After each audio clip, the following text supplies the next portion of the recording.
सभी को जय मसीह की।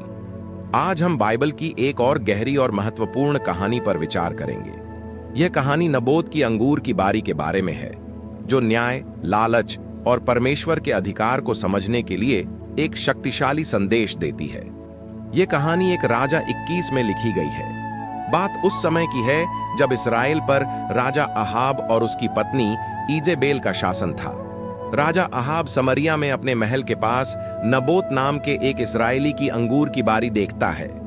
यह बारी राजा को इतनी पसंद आती है कि वह इसे अपने बाग के रूप में बदलने की इच्छा रखता है। अहाब और नबोत का संवाद। अहाब ने नबोत से कहा, अपनी अंगूर की बारी मुझे दे दो, मैं इसके बदले तुम्हें एक बेहतर बारी दूंगा, या यदि तुम चाहो तो मैं इसकी कीमत तुम्हें चांदी में दे दूंगा। लेकिन नबोत ने उत्तर दिया, यहोवा न करे कि मैं अपने पूर्वजों की मीरास तुम्हें दे दूं। नबोत का यह उत्तर उसके विश्वास और परमेश्वर के प्रति उसके समर्पण को दिखाता है। यह भूमि उसकी पूर्वजों की संपत्ति थी, जिसे परमेश्वर के विधान के अनुसार बेचा नहीं जा सकता था। अहाब की निराशा और ईजेबेल की योजना, नबोत के इनकार के कारण राजा अहाब उदास और क्रोधित होकर अपने महल में लौट आया। उसने खाना पीना छोड़ दिया और बिस्तर पर लेट गया। जब उसकी पत्नी ईजेबेल ने उसकी निराशा का कारण पूछा, तो अहाब ने उसे सारी बात बताई। ईजेबेल ने अहंकार और कुटिलता से उत्तर दिया, क्या तुम इस्राएल के राजा हो या नहीं?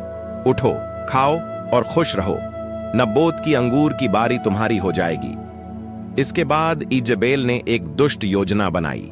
उसने राजा के नाम पर पत्र लिखे और उन पर उसकी मुहर लगाई। उसने झूठे गवाहों को नियुक्त किया, जिन्होंने नबोत पर परमेश्वर और राजा को शाप देने का झूठा आरोप लगाया।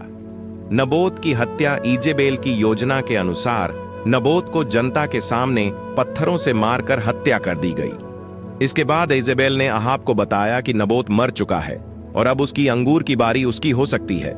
परमेश्वर का न्याय। जब यह घटना हुई तो परमेश्वर ने अपने नबी एलिय्याह को राजा अहाब के पास भेजा।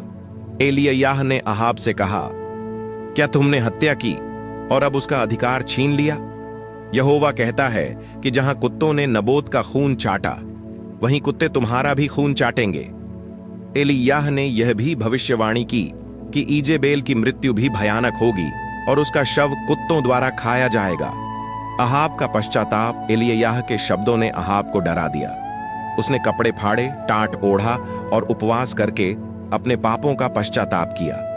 अहाब के इस पश्चाताप को देखकर परमेश्वर ने कहा कि इस दंड को अहाब के जीवन काल में नहीं, बल्कि उसके पुत्र के समय में लाया जाएगा। शिक्षा। इस कहानी से हमें कई महत्वपूर्ण सबक मिलते हैं। नंबर 1, लालच का परिणाम। लालच और अन्याय का अंत हमेशा विनाशकारी होता है। नंबर 2, न्याय और सत्य। परमेश्वर सब कुछ देखता है और वह समय पर न्याय करता है। नंबर 3, पश्चाताप की शक्ति। सच्चा पश्चाताप परमेश्वर को प्रसन्न कर सकता है। नंबर 4, लिए खड़े रहना। नबोत ने परमेश्वर के विधान के प्रति वफादार रहते हुए अपनी मीरास को बेचने से इनकार किया, भले ही इसके लिए उसे अपने प्राण गंवाने पड़े। तो मित्रों, इस कहानी को समझना हमें सिखाता है कि हमें सत्य और विश्वास के मार्ग पर चलना चाहिए और अन्याय के खिलाफ खड़े होना चाहिए। यदि आपको यह कहानी अच्छी लगी हो तो वीडियो को लाइक और शेयर करना न भूलें।